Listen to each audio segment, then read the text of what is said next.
OK, bonsoir. Je vais être bref, puisque la semaine dernière, la plupart des gens étaient là. Je voudrais juste mentionner ce que je n'avais pas fait la semaine dernière, peut-être, que genre, celui-là est ici sous l'invitation d'une chaire mobile du CELAT. Je ne sais pas si je l'avais dit.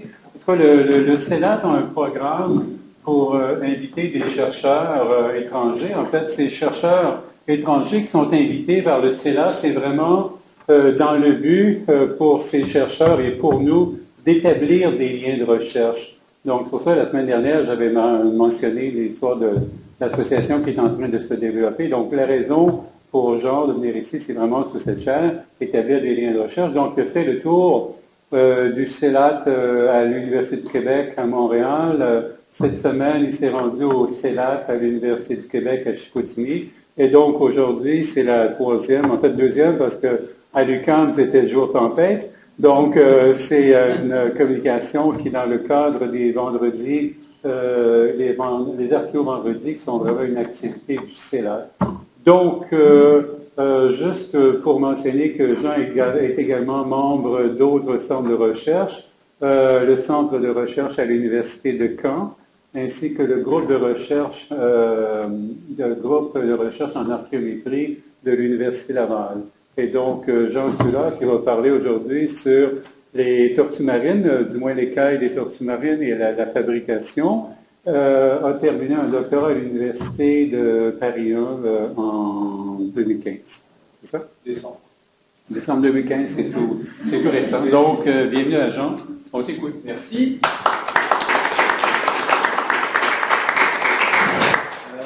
Je vais juste dire quelques précisions. Donc déjà, je suis pas archéomètre, au sens où on l'entend en France, c'est-à-dire spécialiste des analyses comme Delphine sur le verre. Il va y avoir quelques analyses qui vont être présentées sur les cailles de tortue, mais ça a été entrepris par une collègue française qui travaille au Smithsonian Museum de Washington.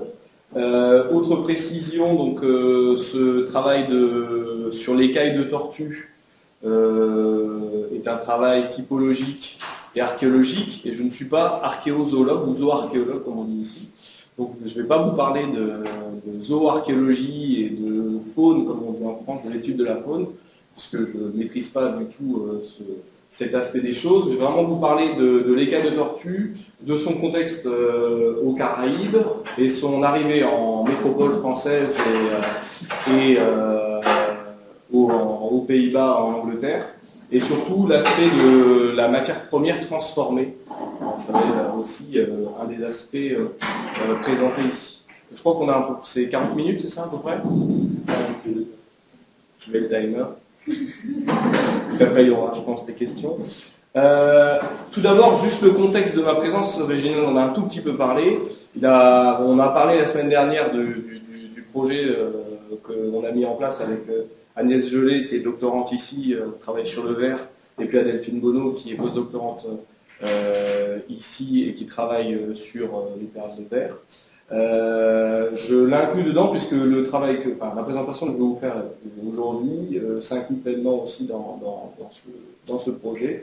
Donc c'est un projet sur les connexions transatlantiques entre la France et les colonies d'Amérique, donc Amérique du Nord, donc évidemment Québec, Canada, mais aussi États-Unis, Antilles, principalement Antilles françaises et Guyane française, et surtout le lien qu'on peut faire entre ces colonies et la France, et le déterminisme pour le XVIe, XIXe siècle de menus objets, en particulier donc, appartenant à cette culture matérielle française.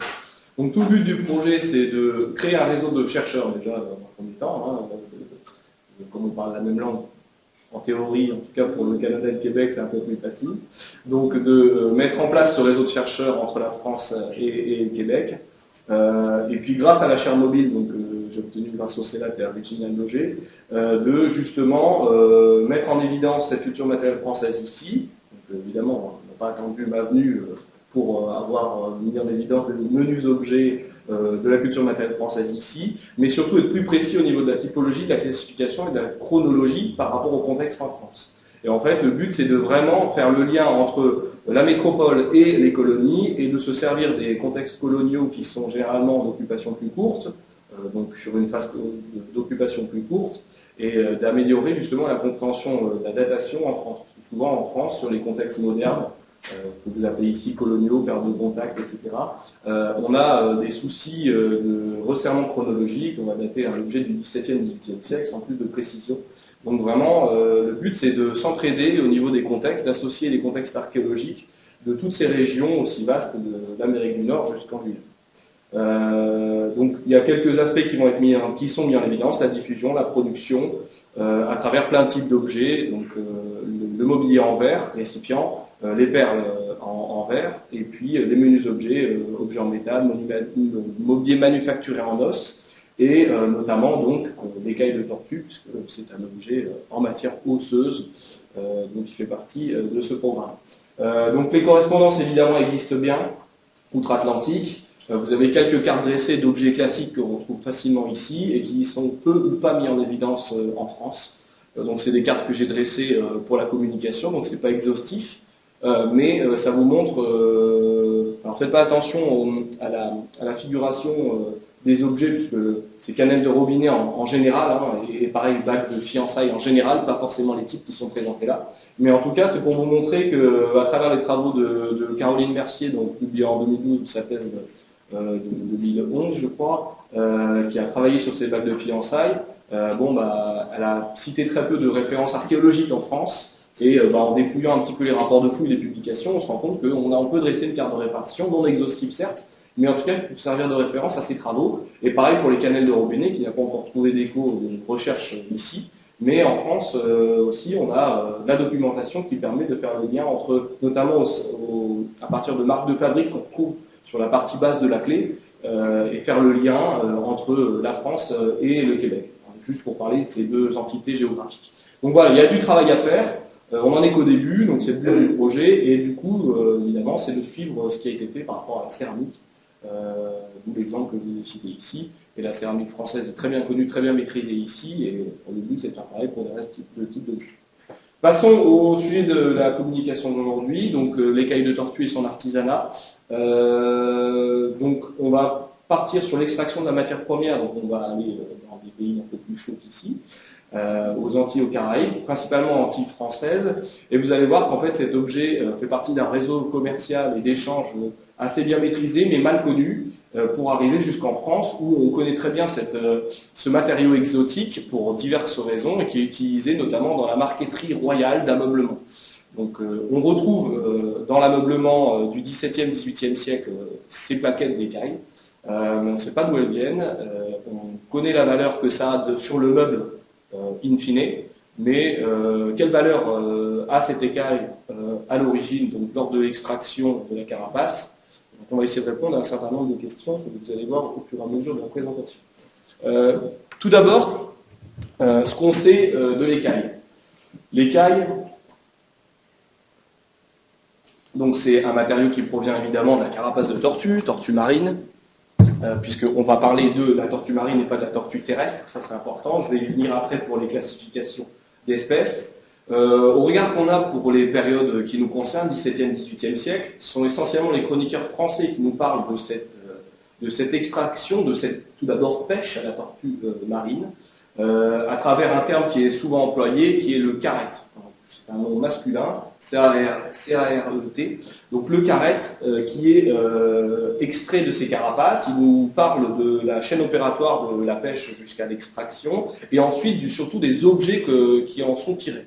Donc on a vraiment des descriptions assez précises dans diverses sources que vous avez ici, donc que vous connaissez tous, de Rochefort, du Tertre et de là-bas, donc qui sont en plus accessibles en ligne, en tout cas en France sur le site Gallica, et que vous devez connaître, parce que c'est effectivement des liens très importants pour appréhender notamment les Antilles à cette période-là.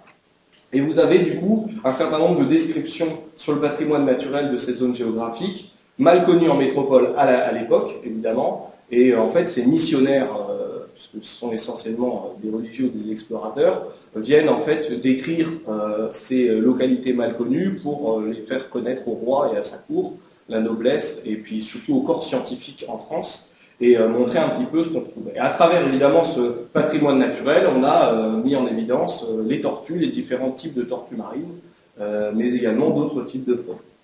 Et vous avez sur une des pages, vous voyez tout de suite la façon de pêcher la tortue. Donc on rentre tout de suite dans le vif du sujet. On a une partie très anatomique, avec des belles planches de dessin, etc.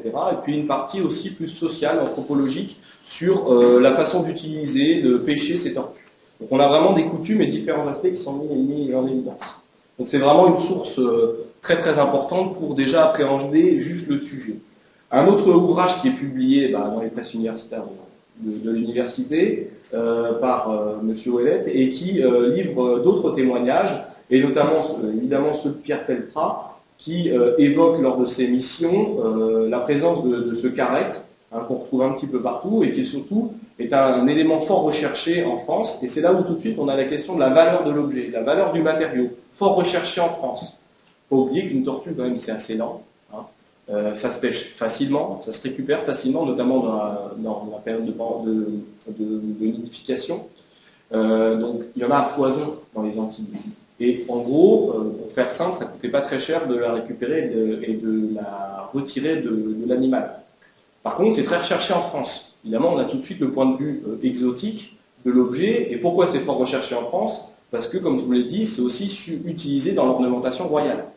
Donc on a déjà une appréhension de ce matériau qui va être différente entre la localité d'origine et la localité d'arrivée. Donc on parle de beaux ouvrages, on parle aussi de variété de couleurs et carrément de choix de couleurs et de transparence pour un type d'utilisation, Et on parle même de la tortue imbriquée, puisque dans ces traités naturalistes de missionnaires, on va parler carrément des différentes espèces et surtout du choix d'une des espèces, la tortue imbriquée. Et vous allez voir tout à l'heure, ça fait mouche puisque les analyses ont révélé que effectivement c'était principalement cette espèce de tortue qui était utilisée à diverses reprises, quelle que soit l'utilisation.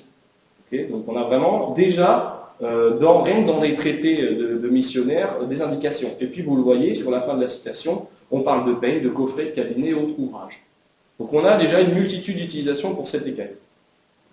Je rentre vraiment très brièvement dans la question de zooarchéologie, comme je vous l'ai dit, c'est pas du tout ma spécialité.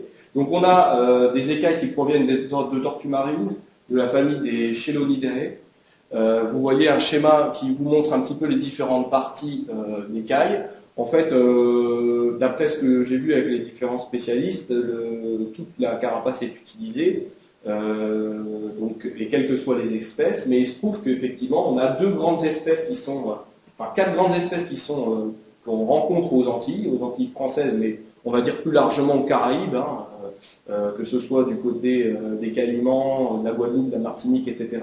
On a la tortue imbriquée, la tortue verte, la tortue carrette ou kawan, à pas confondre avec le carrette cité précédemment au XVIIe, XVIIIe siècle. C'est juste le nom générique en fait de la tortue marine, le carrette, mais carrette ou kawan, c'est un type très particulier, donc du latin caretta, caretta. Et puis la tortue olivate ou de Kemp, qui est encore un autre type, mais plus petit. Et en fait, il se trouve que, d'après les études qui ont été faites récemment sur ces tortues marines qui existent encore aujourd'hui, il se trouve que la tortue imbriquée, c'est la plus massive et une des plus lourdes.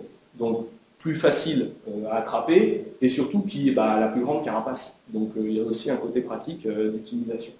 Donc, juste au niveau de la reconnaissance, puisque ça c'est important, et en archéologie, donc ces espèces peuvent s'identifier grâce à plusieurs critères anatomiques. Je ne rentre pas dans le détail, mais l'écaillure de la carapace, en fonction de sa structure et de sa couleur. Et surtout, c'est vraiment important de le rappeler là, pour parler un tout petit peu d'archéologie des modus objets. En archéologie, notamment en France, on a du mal à appréhender ce matériau-là. C'est un matériau qui se reconnaît assez facilement, vous voyez au niveau de sa teinte. En plus, au niveau de sa structure, il se compose de plein de petites lamelles. Donc on a vraiment une caractéristique assez forte. Néanmoins, que ce soit en France, mais aussi en Angleterre et aux Pays-Bas, on peut aussi le confondre avec de la corne. Je vous montre juste là. Vous voyez la couleur de la corne, elle peut s'approcher. Alors évidemment, quand je vous mets l'autre exemple à côté, vous allez dire que ça ne ressemble pas du tout. Mais une fois que l'objet est manufacturé, aplati et traité, je peux vous dire que ça peut ressembler. Et du coup, souvent, et je l'ai vu encore récemment dans les rapports de fouilles, on parle de corne et pas d'écailles. Donc en fait, rien remplace finalement un œil averti, et notamment le travail, c'est ce qu'on a fait hier à la réserve du ministère, à la réserve archéologique du ministère de la Culture. Je suis allé hier à côté du campus. On a trouvé des peignes en écailles de tortue, et en fait, j'ai regardé tout simplement la couche et les différentes épaisseurs, les différentes lamelles qu'on voyait. Et puis au niveau de l'atteinte, sa transparence, plus ce critère de lamelle, il n'y a aucun doute sur l'identification.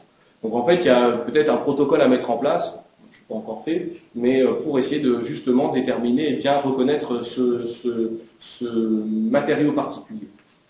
Évidemment, si c'est une corde ou une écaille derrière, c'est pas du tout la même analyse et pas du tout le même raisonnement qu'il faut en tirer. Hein. Ça va, au niveau de la géographie, c'est pas la même chose. On continue sur les sources et surtout avec le lien qu'on a aujourd'hui avec les restes de tortue. On se rend compte que à partir du XVIe siècle, donc l'écaille a commencé à être extraite et envoyée vers la métropole, surtout vers la fin du XVIe siècle. Il y a eu une mode à un moment donné, notamment lancée par la noblesse de métropole, sur de l'ameublement, mais aussi sur des peignes et d'autres objets du quotidien. Et en fait, des espèces, c'est un animal assez lent, il y a eu une grosse réduction du nombre de tortues marines, quelle que soit l'espèce, à cette période-là. On se rend compte que d'après les analyses, et il y a beaucoup d'analyses aujourd'hui biologiques sur cette espèce-là, parce que c'est des espèces pas en voie de disparition, mais qui ont été très très très menacées à un moment donné, un peu similaire au dodo d'île Maurice, si vous voulez. Et de ce fait, aujourd'hui, ces espèces sont protégées et du coup vraiment encadrées. Il y a beaucoup de rapports de protection dessus. Donc beaucoup d'informations aussi anatomiques sur les différentes espèces. Donc c'est assez intéressant de travailler sur la pluridisciplinarité à ce moment-là. Et donc on voit que 3 espèces sont utilisées, j'en ai parlé, mais manifestement, plus particulièrement la tortue imbriquée. Et à travers les différentes illustrations qu'on peut retrouver dans les traités dont je vous parlais tout à l'heure, en fait, il y a une illustration qui est utilisée par les trois protagonistes de tout à l'heure, et qui montre en fait carrément la pêche, non pas sur le sable, mais la pêche dans la nidification, mais la pêche de nuit, avec un petit radeau de boucaniers ou de pêcheurs qui récupèrent, à l'aide d'un pic en fer, qui récupère ces tortues assez facilement et qui crée et met en place une vraie chaîne opératoire lors de la nuit, vraiment sur le sable, à commencer à travailler déjà à extraire la carapace. Donc c'était un travail qui se faisait de nuit majoritairement. On n'attendait pas le jour pour commencer pour des questions de stockage aussi, pour commencer à extraire cette carapace. Vous voyez ce qu'on appelle la barre.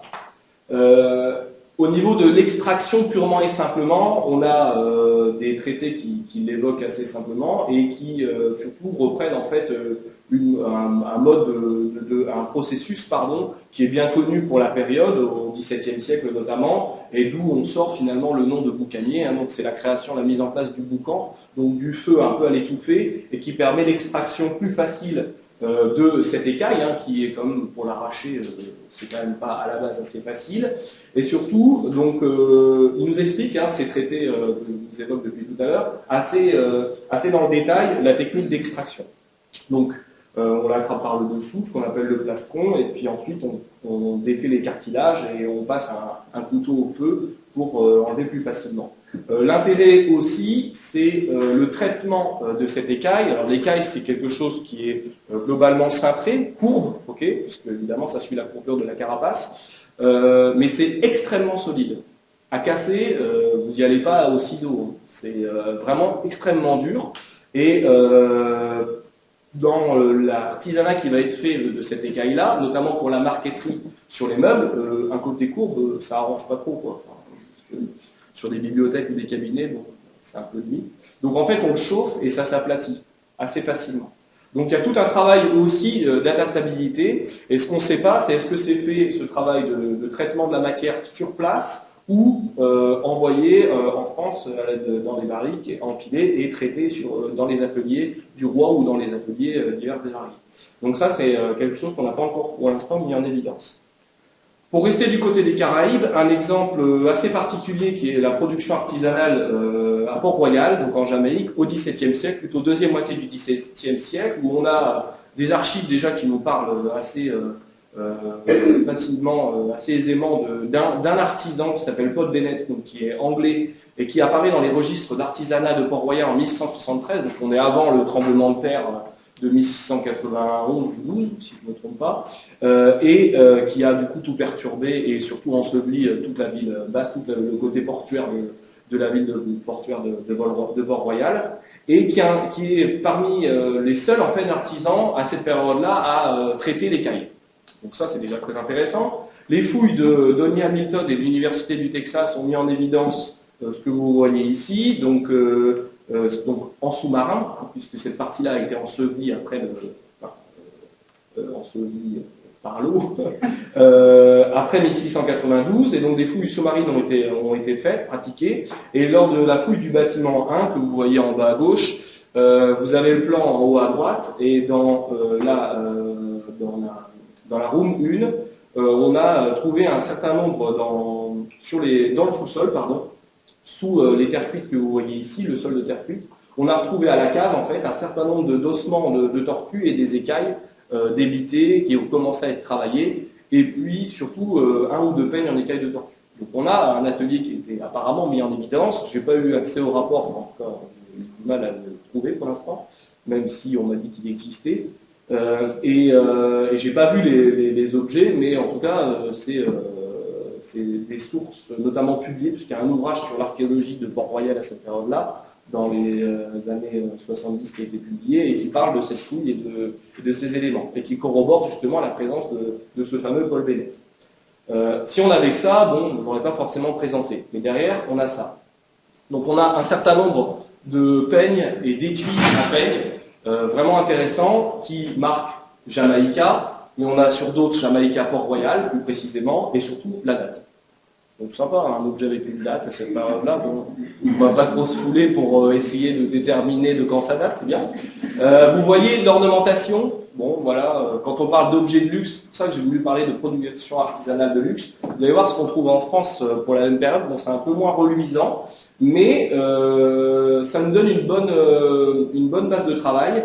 L'intérêt de cette collection, c'est pas le côté archéologique, par rapport aux discussions qu'on a eues la semaine dernière, puisque la plupart de ces objets sont aujourd'hui dans des collections privées ou dans des collections de musées, notamment aux États-Unis. Donc là, vous avez le Brooklyn Museum. Mais il y a eu beaucoup d'articles scientifiques sur ces collections-là, scientifiques et d'histoire de l'art, et qui montrent surtout le lien avec l'ornementation assez riche et surtout locale de ces peignes. Donc on serait sur une production anglaise, associant un bestiaire et des éléments ornementaux végétaux locaux. On va avoir l'ananas, on va avoir un certain nombre d'éléments. Donc ça c'est vraiment très intéressant. On retrouve la même chose sur des coffrets, des petits cabinets. Donc là vous avez une collection issue de National Gallery de Kingston, une autre de Boston. Vous voyez tous ces objets sont connus en fait depuis longtemps, mais n'ont pas forcément été mis en évidence. Et certains reprennent le blason jamaïcain qui est créé vers 1660 et que vous retrouvez en haut à gauche et que vous retrouvez aussi en bas à droite sur l'étui à peine. Donc vous voyez qu'on a de l'ornementation assez riche et en fait on a tout un circuit qui est mis en évidence par rapport à cette production locale. Hein. On ne retrouve pas du tout la même chose aux États-Unis, puisqu'on a aussi des cailles de tortue qui arrivent aux États-Unis, notamment vers Boston, et on a aussi des cailles de tortue qui arrivent en France, puisque c'est le sujet de la communication. Mais du coup, on ne retrouve pas du tout ce même type de production en France pour l'instant. En tout cas, dans les musées, on n'en a pas entendu parler, et en archéologie, on en est loin. Mais ce qu'il faut mettre en évidence, c'est qu'on a des gouverneurs qui se sont succédés à la Jamaïque au cours de la deuxième moitié du XVIIe siècle, notamment Henry Morgan, qui est le flibustier connu, repenti, et devenu gouverneur vers 1670, je crois, et on a des traces écrites de sa correspondance, et qui envoie à des lords anglais, et notamment aux femmes, des cadeaux diplomatiques venant de la Jamaïque, pour essayer de soudoyer aussi le pouvoir anglais à l'époque, hein, puisque vu son passé un peu compliqué, et il envoie des cadeaux diplomatiques exotiques. Et c'est là où je parle d'exotisme pour la bourgeoisie de métropole, c'est vraiment l'intérêt d'avoir ces cabinets, mais bon, là en l'occurrence pour Henry Morgan c'est un étui avec 2 peignes et puis de la vanille, et puis en fait tout un petit colis sympa à envoyer à la femme d'un diplomate anglais proche du roi, pour montrer aussi la valeur de ces objets dits de luxe. Sauf que, comme je vous l'ai dit tout à l'heure, le cheminement est intéressant. Alors, sur place, je suis pas sûr que ça coûtait si cher que ça, en fait. Donc, il y a aussi tout un aspect des choses. Alors oui, le produit transformé est de luxe, mais au final, Paul Bennett ou d'autres artisans, ça ne devait pas leur coûter très cher de récupérer cette matière première, et par contre, ça devait être assez intéressant au niveau du prix avec lequel ils vendaient ces marchandises dites de luxe. Puisqu'on est quand même sur des peignes que vous avez vu tout à l'heure, c'est quand même des peignes d'hygiène, hein. Donc on est sur probablement des éléments féminins d'hygiène, puisqu'on est sur des peignes à poux, hein. Vous voyez à droite, on a un maillage très très fin, donc c'est pour l'hygiène pour les cheveux, pour brosser les cheveux, et puis on a un maillage plus large pour peigner, d'accord. Donc on a vraiment deux utilisations sur ce type de peignes-là, c'est des peignes tout à fait courants au XVIIe siècle, mais du coup qui ont effectivement une ornementation et surtout un matériau très particulier.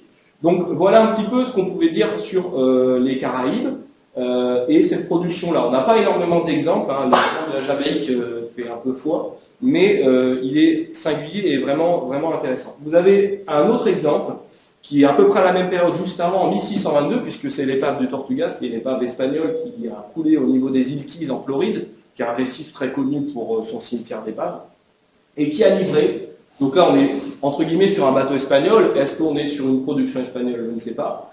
Vous avez le plan de l'épave à gauche, et donc c'est une épave fouillée entre 89 et 91 par Odyssey Marine Exploration, qui est une boîte. On ne va pas forcément parler au début, puisqu'ils sont assimilés aussi parfois à du pillage, mais en tout cas, le fait est là. Ils ont trouvé, en tout cas mis en évidence sur l'épave, un élément très important, c'est-à-dire des objets manufacturés et des éléments bruts.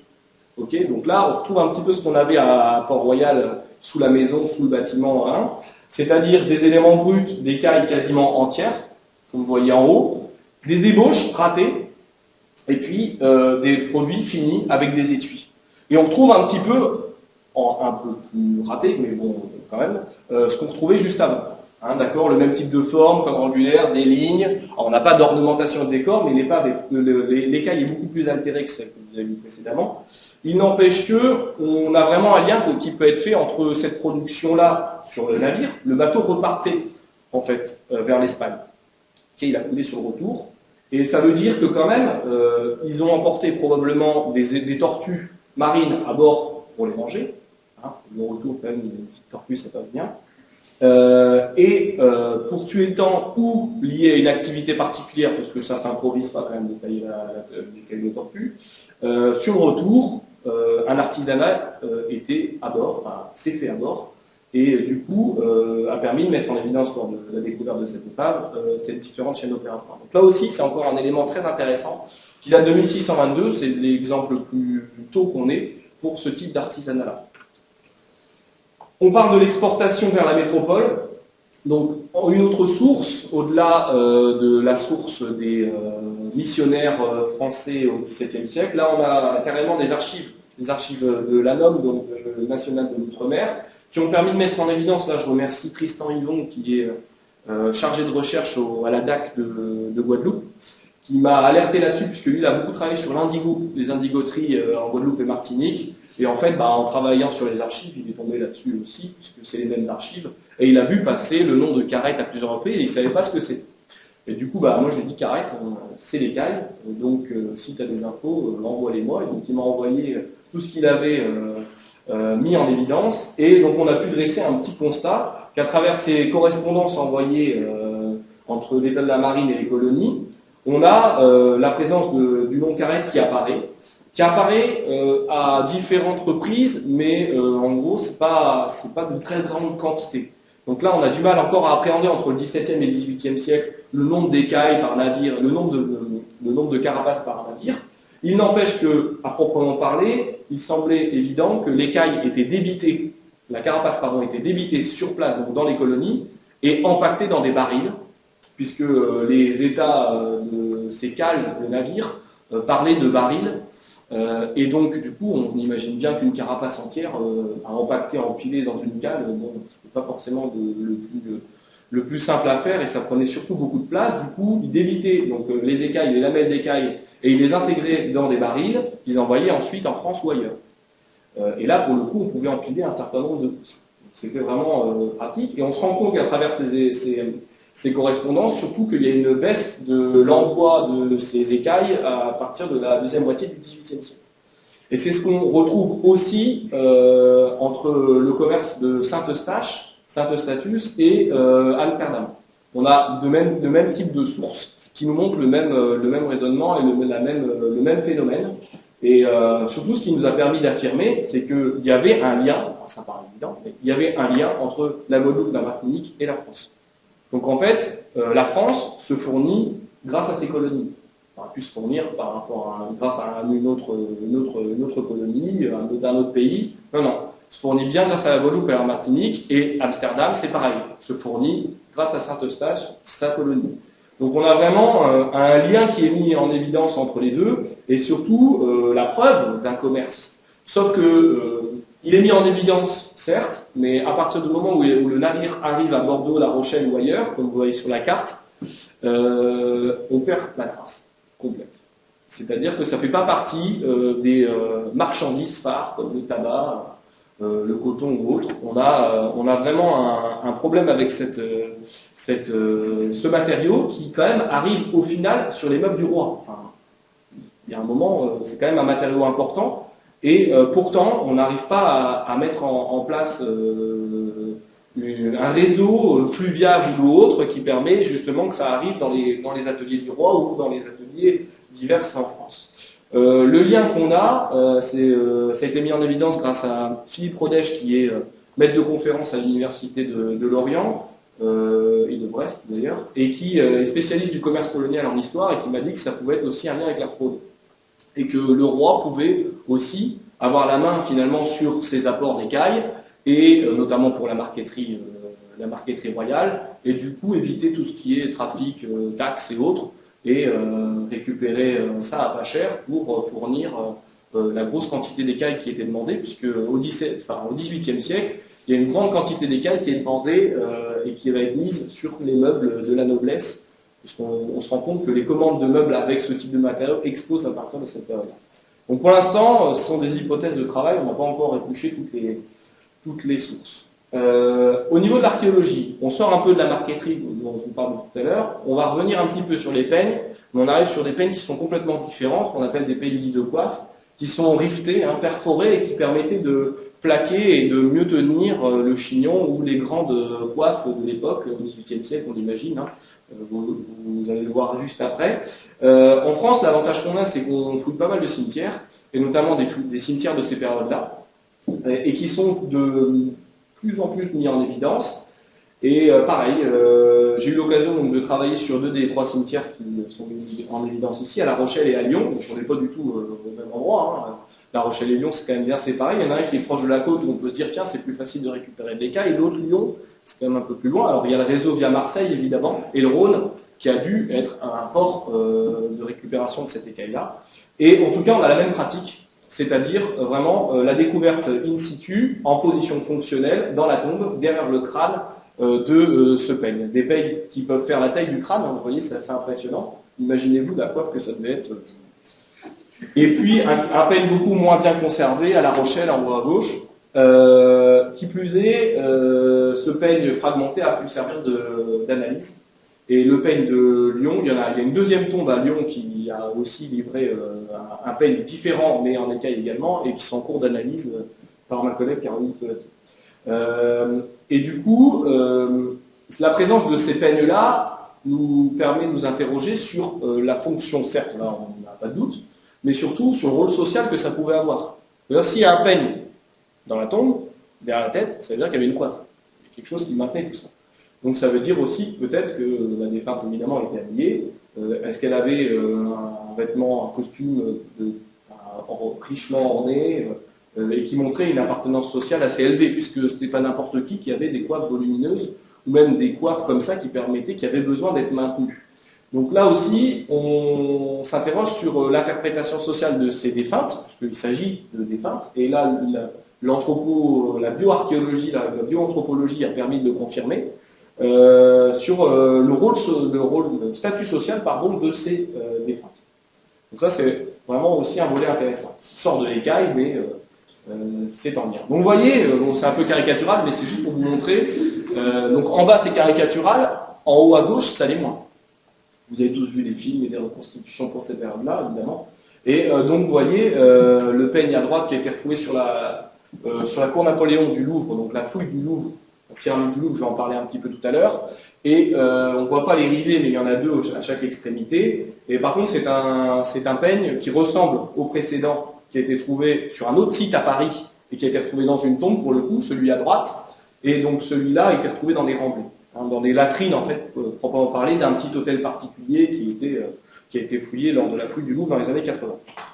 Voilà, bah moi je travaille ici depuis 15 jours maintenant, donc j'actualise mes données. Donc hier, j'ai fait cette slide hier soir, quand je suis revenu de la réserve, riche réserve que vous avez, et qui a permis de mettre en évidence deux exemplaires, dont deux que j'avais déjà mis en évidence à travers les publications, donc la Maison Verte de la Chênaie et puis la Place Royale. Mais Place Royale, je l'avais jamais vue. Je l'avais vu que sur l'illustration dans la monographie, mais c'était une illustration en noir et blanc, bon, on ne voyait pas très bien. Donc, Et ce qui est intéressant, c'est que dans ce bouquin de Place Royale, les menus objets, hein, pour ne pas le citer, on parle d'écailles et de cornes.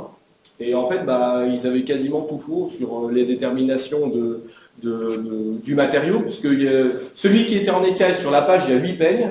Le seul qui était en écaille, il était déterminé comme de la corne, et les deux autres qui sont mis en écaille, c'était du plastique. Bon, voilà. Et du coup, c'était intéressant de montrer aux conservateurs sur place comment on pouvait déterminer que c'était de l'écaille, donc ce que je vous ai expliqué tout à l'heure. Et puis là, vous voyez qu'en termes de singularité, on a vraiment des indices assez faciles. Là, vous le voyez juste comme ça. Vous voyez ces espèces d'ondulations, de crépitements dessus. Ça, c'est hyper caractéristique de l'écaille. Vous avez les mêmes là, et puis à droite. Hein. Alors, à gauche, il est très mal conservé, donc c'est pas un bon exemple. Mais voilà, donc il suffit que ce soit un tout petit peu transparent. Et c'est surtout cette régularité, enfin c'est plutôt cette irrégularité de la structure du peigne qui va être déterminante. En bas à droite, ça c'est un site que je ne connaissais pas, donc le site du séminaire, et qui a livré un peigne à poudre, donc un peigne différent, là donc pour l'hygiène, et qui est également en écaille. Vous voyez, on reconnaît encore ces histoires de structure particulière. Donc voilà, c'était juste pour l'anecdote. Les analyses archéométriques, donc des analyses ont pu être faites sur deux peignes. Un peigne, avec 37 minutes. Des analyses ont pu être faites sur ces écailles, sur deux peignes en particulier, un peigne qui vient du Louvre, donc en contexte de Remblai, et le peigne de La Rochelle que vous avez vu. Je vais passer brièvement, mais voilà, grâce à Caroline Solazzo, elle a pu mettre en évidence, grâce à une base de données existante, la mise en évidence de l'espèce imbriquée, tortue imbriquée, avec les pics que vous voyez en haut, je ne rentre pas dans le détail. Bref, on a pu vraiment déterminer chimiquement, scientifiquement, l'écaille. Donc ça m'intéressait vraiment, et surtout c'est à partir de là qu'en reconnaissant l'espèce, on a pu travailler finalement sur les archives, et puis surtout sur la localité géographique. Donc, tout est lié. Mais là, on a vraiment un point scientifique et chimique en plus. Donc, je ne rentre pas dans le détail, c'est des analyses de kératine. De toute façon, je ne serais pas capable de vous expliquer dans le détail. Donc, voilà, j'ai fait confiance à la géochimiste qui a travaillé. Et du coup, on a rédigé un article qui a été publié dans le Journal of Caribbean Archaeology, avant celui d'Addison sur la Barbade, l'année dernière, et qui est en ligne et accessible en ligne. Et, merci aussi les responsables de cette revue parce qu'ils ont été hyper efficaces. 2 mois après l'écriture, c'était mis en ligne, donc et téléchargeable gratuitement sur Internet. Donc on va terminer sur le dernier volet, l'utilisation dans la marqueterie. Je passe brièvement sur le métier de marketer d'ébéniste parce qu'on n'a pas le temps, mais c'était juste pour vous montrer quelques slides. Ce qui est pas important, surtout aujourd'hui, c'est que j'ai visité le centre de recherche et de restauration des musées de France qui se trouve, vous voyez en haut, hein, sur le palais du Louvre, sur les toits du Louvre, sur la cour Napoléon, donc c'est génial. Et en fait, ces ébénistes modernes, marketiers modernes, m'ont expliqué un petit peu leur travail, et surtout, en fait, c'est des restaurateurs, donc ils travaillent sur les meubles de l'école Boulle, parce qu'il s'agit en fait d'un style ornemental lié à la tradition Boulle, donc qui était, je vais revenir tout à l'heure, l'artisan du roi. Et en fait, il restaure ces plaquettes ornementales en écaille de tortue qui se trouvent sur les meubles entreposés, présentés au public dans le palais du Louvre. Vous me suivez? Et du coup, ils sont à la maison. Ils travaillent, ils ont un vrai atelier d'ébénistier, et puis ils ont surtout les techniques de l'époque. Donc on fait de l'archéologie expérimentale, c'est ce que je leur ai dit, vous faites de l'archéologie expérimentale, vous utilisez les techniques d'avant pour présenter au public des réparations, certes, mais surtout je leur ai demandé, mais d'où vient l'écaille que vous avez récupéré? Donc c'est la douane, donc ça fait moins rêver que ce qui se passait au XVIIe, XVIIIe siècle. Donc vous avez quelques exemples récupérés donc, par la douane et qui sont en fait donnés gracieusement par la douane au musée du Louvre et qui servent du coup de réparation. Donc voilà, je trouvais que c'était assez sympa et c'est suite à la lecture d'un des articles que j'ai écrits qui m'ont contacté pour que je vienne visiter leur atelier et mieux comprendre un petit peu comment se fabriquer tout ça. Donc je vais passer brièvement là-dessus. Donc André-Charles Boulle, donc grand artisan du XVIIe, XVIIIe siècle, qui avait son atelier sur la cour Napoléon, je vais y venir juste après. Là vous avez un exemple de superposition en fait de l'écaille avec différents matériaux, de la technique italienne de Tarsiano del Castro. C'est la technique qu'a mis en œuvre en fait André-Charles Boulle et qui a fait son succès. En fait, c'est juste un plaquage à l'envers de différents matériaux et qui permet du coup une meilleure tenue et surtout un côté très lisse de l'écaille incorporée au bois. Okay, les meubles que vous avez aujourd'hui sont de ce style-là. Donc les grands panneaux en écaille sont ceux que vous avez ici et puis d'autres que vous avez là. Donc ils sont teintés légèrement rougeâtres. Mais c'est de l'écaille. Et ce qui était très intéressant, pourquoi je vous montre ces meubles-là? Parce que j'ai avoir une étude de cas entre l'archéologie et l'histoire de l'art juste après. Et en tout cas, là, on est sur des meubles qui sont présentés au Palais du Louvre et qui ont été probablement fabriqués sur place. Ça, c'est encore intéressant. Puisque, j'y viens, l'artisanat de l'écaille, elle se fait pour l'atelier du roi dans la cour de la cour Napoléon, donc le site du Louvre, donc sous l'actuelle pyramide, enfin, sous plus, mais bon, lors de l'aménagement de la pyramide du Louvre dans les années 80, projet hautement décrié, n'empêche que pour l'archéologie, ça a apporté le plus grand chantier urbain en France jamais connu aujourd'hui. Vous avez un exemple en bas. Et donc ce qui est entouré en rouge, c'est la localisation de l'atelier Boulle, okay, que vous avez aussi sur ce plan quasi inédit en bas à droite, donc dans la zone 3, pour parler un tout petit peu d'archéologie. Vous avez l'état avant, une sorte de parking-parc, pas vraiment. Aujourd'hui, moi je trouve que c'est plus joli. Ma vie personnelle. Et surtout, donc, déjà, c'est la plus grande collection de menus objets et surtout la plus grande collection de contextes archéologiques modernes en France, jamais trouvée aujourd'hui, qui n'a jamais été étudiée parce qu'ils avaient plus d'argent pour la post-fouille, donc ça, c'est aussi à présenter. Donc, vous avez la plus grande fouille moderne, mais il n'y a aucun objet, ou quasiment aucun objet qui a été étudié et publié, à l'exception peut-être de la céramique qui a été étudiée par Fabien Lavoie. Bref, donc vous avez cet atelier qui a livré donc un certain nombre de couches et surtout, du coup, un certain nombre d'objets manufacturés, des écailles brutes, des écailles qui ont été faites, donc manufacturées pour produire divers objets, et notamment un peu de comptage, je sais que vous vous bien. Donc 175 fragments exactement, qui n'avaient jamais été vus, qui tiennent tous dans une boîte à chaussures, hein, donc c'est pas très grand. Et du coup, parmi ces 175 fragments, il y avait notamment 8 peignes, et un des peignes a été analysé. Ce dont je vous ai parlé tout à l'heure. Et ce qui serait bien, c'est d'analyser tout, mais bon, on n'a pas la possibilité. En tout cas, il semble que ce soit a priori de la tortue imbriquée pour l'ensemble des échantillons, l'ensemble des objets présentés. Vous avez les grandes catégories, et parmi elles, des plaquettes décoratives qui, évidemment, servaient pour orner les meubles. Donc en fait, ce qu'il faut savoir, c'est que l'atelier Boulle, il a brûlé dans les années 1720. Il a été reconstruit, mais il n'a pas duré. Et il a été après installé dans la rue du Faubourg Saint-Antoine, donc au cœur de Paris, pas très très loin de là. Et de ce fait, on a en fait tous les restes de remblais, de couches d'incendie de cet atelier. Et au milieu de tout ça, on a retrouvé ces écailles. Ensuite, ces couches de remblais ont été disséminées dans des fosses autour et dans les latrines des hôtels particuliers, puisque la cour du Louvre, la cour Napoléon, était dédiée essentiellement à des ateliers d'artisans, mais aussi des petits hôtels particuliers, des maisons de nobles. Okay, donc on a des écailles un petit peu partout, dans plein de zones différentes, mais principalement dans la zone 3, la zone dite de l'atelier. Et vous avez donc des contours de meubles, des lamelles d'éventail, etc. Tout ça en écailles de tortue.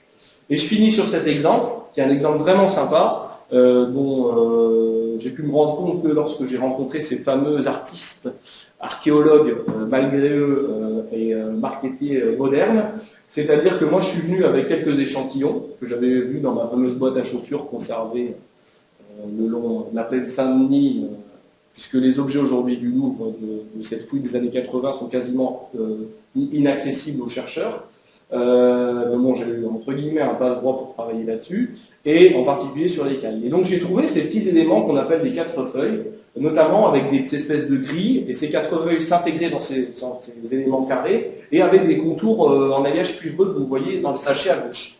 Et quand j'ai montré ça aux marketiers, aux artistes, ils m'ont dit, mais là, c'est hyper courant, enfin, regarde. Et donc ils me sortent un gros catalogue avec tous les meubles, ils me disent, regarde, c'est ça, donc c'est ce que vous avez là. Donc je trouvais que c'était assez parlant comme exemple. Alors, il y a un exemple, je ne dis pas 50, mais au moins un exemple. Vous avez vraiment exactement la même chose qui a été retrouvée en contexte archéologique et qui est retrouvée encore aujourd'hui, présentée au public sur des meubles de la même période. Donc je ne rentre pas dans les détails de la technique, etc.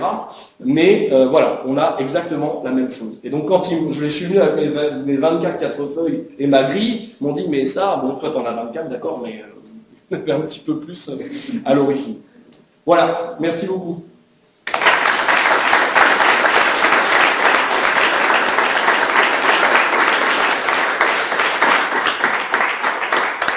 Donc, on va passer à la période de questions, si vous voulez bien. Alors, est-ce qu'il y a des questions?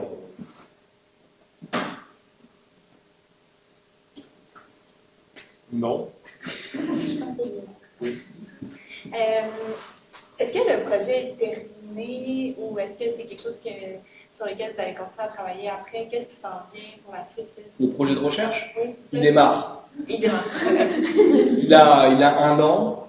En fait, c'est... Comment? C'est quoi les visées pour le futur par les rapport visées à ça? En fait, en fait, le projet, c'est un projet sur la typologie, classification, étude des contextes des menus objets. Donc les menus objets, comme j'ai dit, ça intègre aussi des objets manufacturés en os, donc du coup des cailles. Et en fait, c'est des sujets parallèles que j'ai menés parce que j'ai étudié le peigne en écailles de tortue de La Rochelle. Je me suis dit, il y a un truc à faire sur l'écaille de tortue. En plus, c'est dans une tombe, c'est bien daté. Et quand j'ai monté le projet quasiment en même temps, j'ai contacté Agnès et Adelphine quasiment en même temps, et du coup Réginald, et en fait, tout s'est articulé en même temps. Donc, en fait, ça va de pair. Et ce qui était intéressant, ce que je ne savais pas à l'origine quand j'ai fait analyser mes écailles, c'est qu'Adelphine travaillait aussi sur l'archéométrie, et du coup, ça nous a permis aussi d'installer un gros volet archéométrie et analyse dans le projet. Donc ça donnait du sens, c'était pas juste finalement Adelphine qui faisait ses perles et qui faisait des analyses, mais il y avait aussi d'autres éléments, d'autres menus objets qui pouvaient être analysés. Le projet, il a été mis en place en décembre 2015, janvier 2016. Moi, je venais de boucler ma thèse, et puis j'ai contacté Réginald, Agnès, etc. Et puis du coup, je suis là. Mais on en est entre guillemets qu'au début, puisqu'on a élaboré un manifeste qui est en ligne. Et une présentation du projet, mais voilà, on a un projet de quasi-publication qui devrait sortir l'année prochaine pour vraiment avoir un support de publication sur le projet et pouvoir communiquer dessus plus facilement, aussi chercher des financements, parce que tout le but du projet, c'est la mobilité des chercheurs qui en font partie, et du coup de récupérer des financements pour, moi j'ai eu la chance de bénéficier d'un type de financement, mais qu'on fasse pareil en France pour faire venir les chercheurs franco-canadiens qui sont installés ici. Et c'est pas un projet sectaire, c'est juste que voilà, pour l'instant, c'est vrai qu'il y a beaucoup de Français qui soient du côté de la France ou du côté du Canada. C'est le hasard. Donc voilà, on en est là. Et tout reste à faire. Autre question? À l'intérieur du projet de recherche, vous travaillez sur quel genre d'autres matières? En fait, la spécialisation, c'est les Non, enfin, c'est pas une spécialisation, c'est un sujet connexe. Non, globalement, moi je travaille sur le métal, sur les objets métalliques, les objets manufacturés en os, Delphine sur les perles en verre, Agnès Gelé sur les récipients en verre, mais on a d'autres collègues qui travaillent sur d'autres objets manufacturés en os, en os animal, bœuf ou autre, par exemple des boutons, etc. On a plein de spécialités différentes. En fait, ça va en fonction des spécialités de chacun qui veut intégrer le projet. Il amène ses propres problématiques associées à ses propres domaines d'études. C'est un sujet assez large. on exclut, mais c'est pas très sympa de dire ça, mais on ne travaille pas sur les récipients en céramique parce qu'il y a d'autres projets qui sont déjà montés. Est-ce qu'il y a une espèce de typologie de décor par pays récepteur, dans le sens où la France avait un type de décor en écaille? Pour l'ornementation des meubles?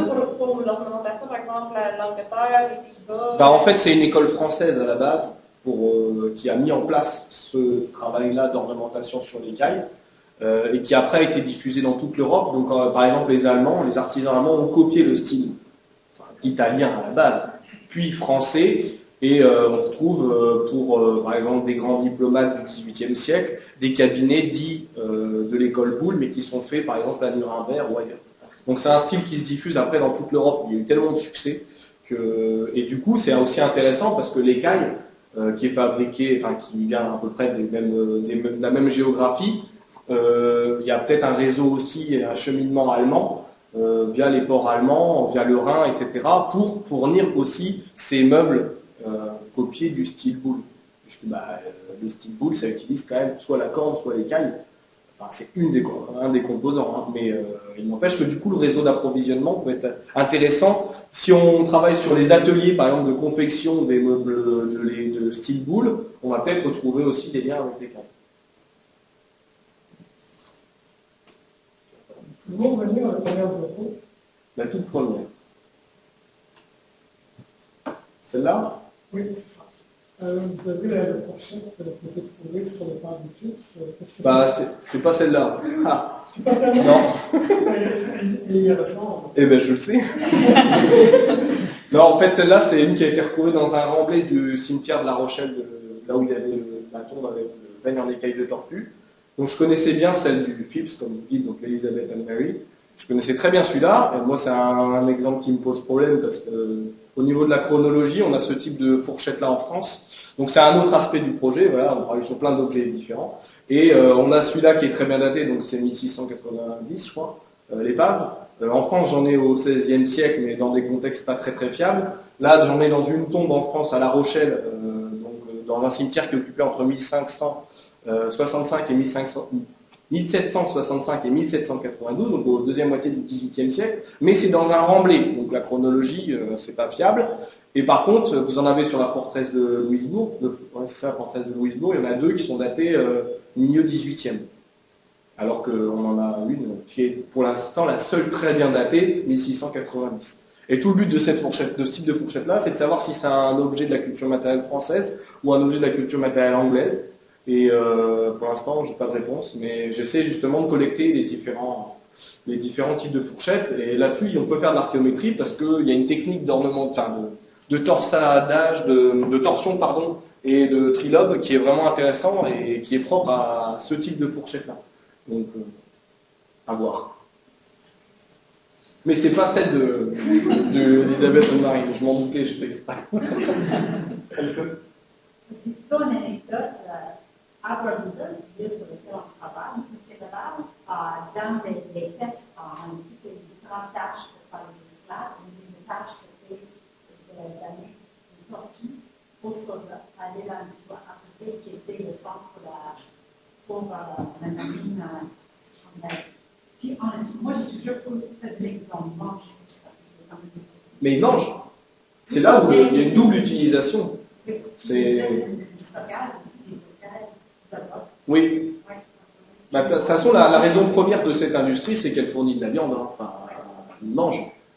Dans tous ces pays, dans toutes ces localités-là, la tortue, elle est couramment utilisée pour être mangée. Et après, elle sert, comme on jette rien, elle sert aussi pour l'artisanat. Mais comme on le voit pour l'épave du Tortugas, en premier lieu, si les tortues ont été embarquées vivantes ou quasi vivantes sur l'épave pour servir de nourriture sur le retour, qui a été assez court au final, c'était pour servir de nourriture. Et après, il y a peut-être la chance d'avoir un artisan sur place. Mais j'ai déjà vu sur Saint-Christophe aussi, il y a des écailles pas des écailles, mais il y a des restes de tortues qui ont été trouvés sur le site de la caserne, je crois. Et il y a aussi, notamment pour une activité liée aux esclaves, dans les cases d'esclaves, ils taillaient notamment des boutons en os et dont certains étaient aussi en écaille. Donc il y a un lien avec plein de colonies différentes, anglaises ou françaises, qui utilisaient cette matière première, je pense. On en est qu'au début des recherches là-dessus, c'est vraiment...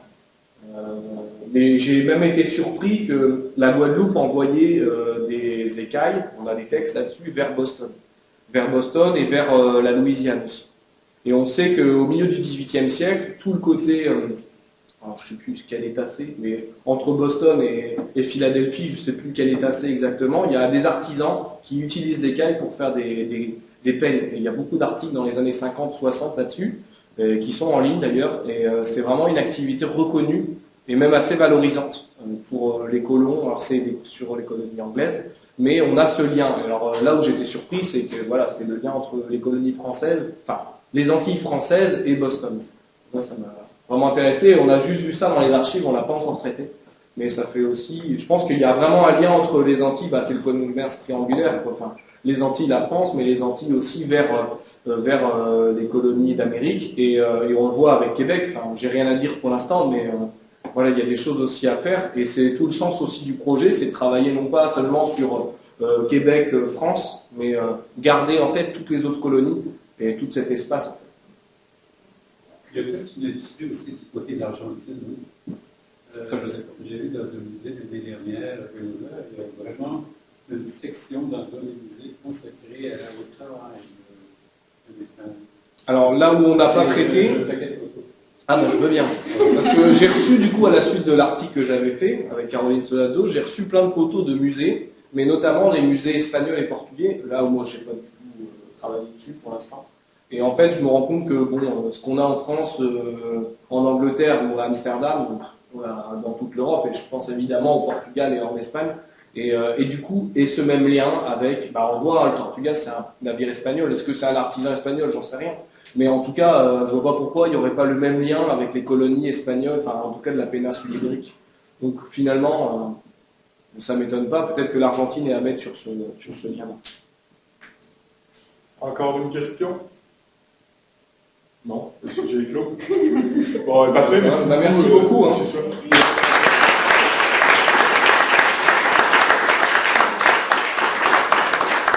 Donc, avant de quitter, je vais faire quelques petites annonces.